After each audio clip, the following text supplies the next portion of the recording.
জানটা তিনি বিলিয়ে দিতেন মায়ের নবীর জন্য।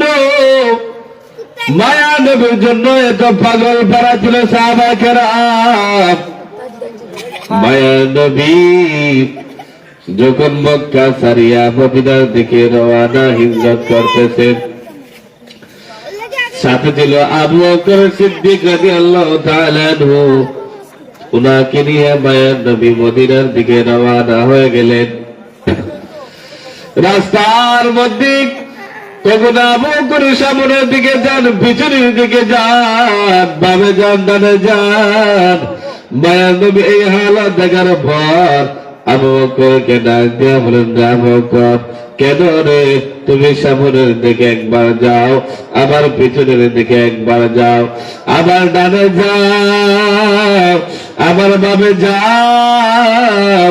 আবু বকর বলে, ইয়া রাসূলুল্লাহ, ইয়া হাবিবাল্লাহ, ওগো মায়া নবী রাহমাতুল লিল আলামিন, কাফেরদের নির্যাতনের ভয়ে শিকার হইয়া আমরা মদিনার দিকে রওনা হয়ে গেলাম। ওই কাফেররা মনে হয় আমাদের পিছনে পিছনে আসতেছে। ওগো মায়ের নবী, আমি ডানে যাই, এর কারণে আমি ডানে যাই, এর ভয়ে আমি ডানে যাই, কখনো বামে যাই, এই কারণে বামে যাই।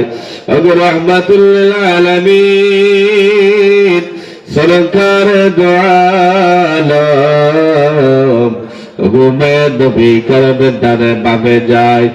যদি কোনো কাফের বেঈমান মুশরিকরা বাম দিক দিয়ে আপনার গায়ের মধ্যে তীরটা মারে, ওই তীরের আঘাত যেন আপনার শরীরের মধ্যে লাগে না,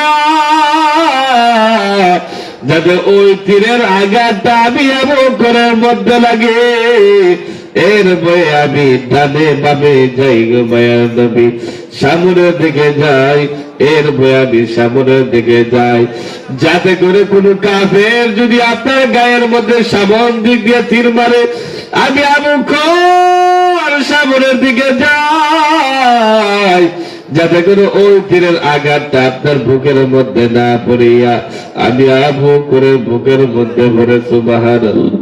ওগো মায়ার নবী রাহমাতুল লিল আলামিন, এর ভয়ে আমি ডানে যাই, বামে যাই, পিছনের দিকে ঘুরতেছি।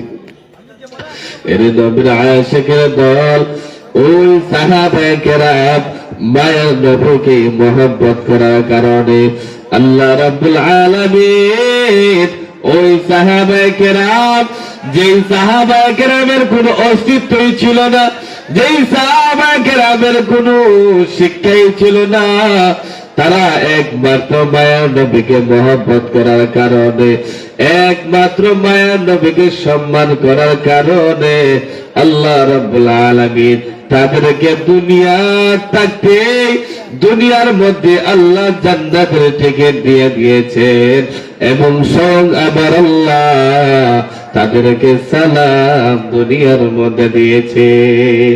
কিসের কারণে?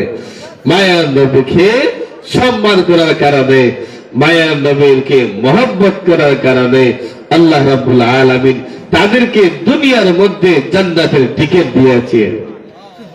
যে সাহাবায়ে কেরামের কোনো অস্তিত্ব ছিল না, যে সাহাবায়ে কেরামের কোনো নাম গন্ধই ছিল না, তারা ছিল কাফের, ছিল ইহুদি ছিল, ওই কাফের মায়ের নবীকে মহব্বত করার কারণে, কালেমা পড়ার কারণে ওই কাফের থেকে সাহাবায়ে কেরাম হয়েছেন। ওই সাহাবায়ে কেরামের সম্মান আল্লাহ রাব্বুল আলামিন দুনিয়ার মধ্যে নবীর পর তাদের সম্মান দিয়েছেন, আখিরাতের মধ্যে আল্লাহ রাব্বুল আলামিন তাদেরকে সম্মান দিবেন। সুবহানাল্লাহ। কেমন মহব্বত করতেন সাহাবায়ে কেরাম, শুনুন।